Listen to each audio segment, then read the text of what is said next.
days after MTN's failure to meet up with the deadline for the $5.2 billion fine imposed on it by the Nigerian Communications Commission, NCC, for failure of disconnecting 5.1 million unregistered subscribers. Will the federal government eventually wield the big stick on MTN, as there are no signal of MTN's readiness to cough out the fine? Welcome to Question Time. I'm Benga Ashiru. You can also be a part of this conversation by sending us your comments on our various social media platforms showing on your screen. After embattled telecommunications network provider MTN failed to meet up with the sanctions imposed on it by the NCC, what is the fate of MTN as a major player in the Nigeria's telecommunications sector? With the value of MTN's share on the decline, the stake is indeed high in this ongoing plot. Channels TV was in Abuja, Nigeria's capital, where we met with the Minister of Communications, Honorable Adebayo Shittu. It discloses that the high-powered MTN delegation were at its office recently, but denies the parley as being a plan to prepare a soft landing for MTN.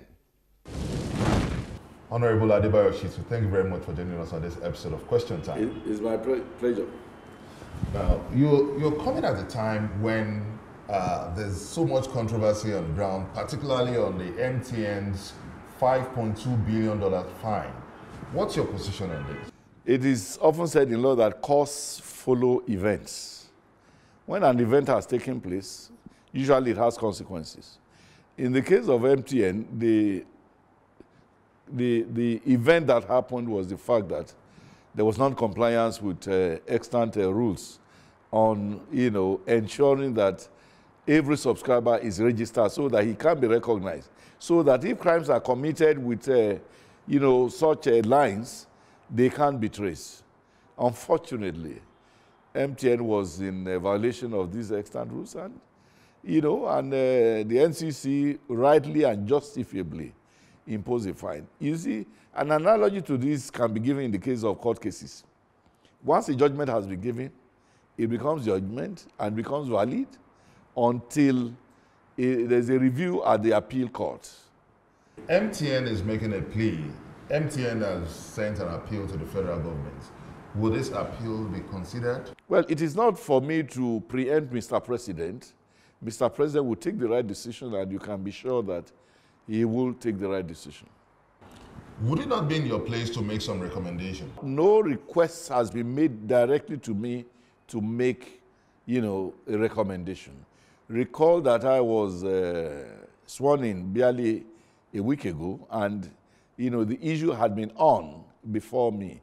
So I think the MTN had taken the right decisions in the absence of a subsisting minister, and the matter is being addressed by the presidency. Assuming you were on ground when all this started, would you be doing anything different? Certainly not. I mean, the public interest must be protected, and I believe the NCC has taken into consideration the best interests of Nigeria in taking the decision that they took. And nobody, not even MTN, has questioned the justification for what NCC has done. So for me, I have confidence in NCC, and I would have done the same thing as NCC did in the circumstances of the MTN case. Now, taking another look on the MTN's fine, wouldn't it be killing an ant with a sledgehammer, considering the fine, $5.2 billion? Well, has MTN complained? I don't know. That is not in the public space. You are talking of 52 million subscribers. How much would you believe is the income of MTN in a year, or in a month, or even in a day? I have said it. Look, once a judgment has given, it remains a judgment. And it's not a question of using sledgehammer. Nigeria and the federal government does not want to drive MTN out of, business, because MTN is useful to Nigeria just as Nigeria is also useful to MTN. Recall also that MTN operates in about 22 countries. From Nigeria alone, they make more than 52% of their income and of their profit. I mean, these are issues, in the public space. So I don't think the issue of sledgehammer arises on this. There has been, the regulation had been there before the violations took place. But what if this policy cripples the company? The issue of big crippling does not arise. It is, I mean, it's not for us to talk on behalf of MTN. They know what is right. They know what their capacity is. If they have a problem, they know what they should do, and I believe they have done what they ought to do in the circumstances. Wouldn't this be leading to a distress signs, a telltale sign of distress call for MTN? I don't think, considering the fact that they are rushing to the banks. I'm not aware. MTN has not told me, that they would need to go to the bank.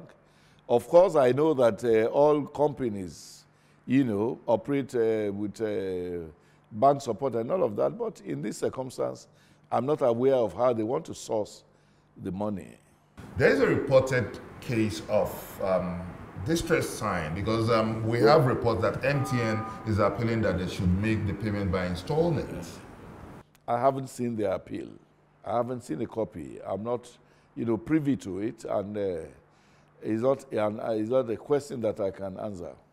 Could this be an ambush or a way of getting back at MTN for what has MTN suggested done? exploitation? I'm not aware of any exploitation in this circumstance. Look, the entire board of MTN now is Nigerian, to my knowledge.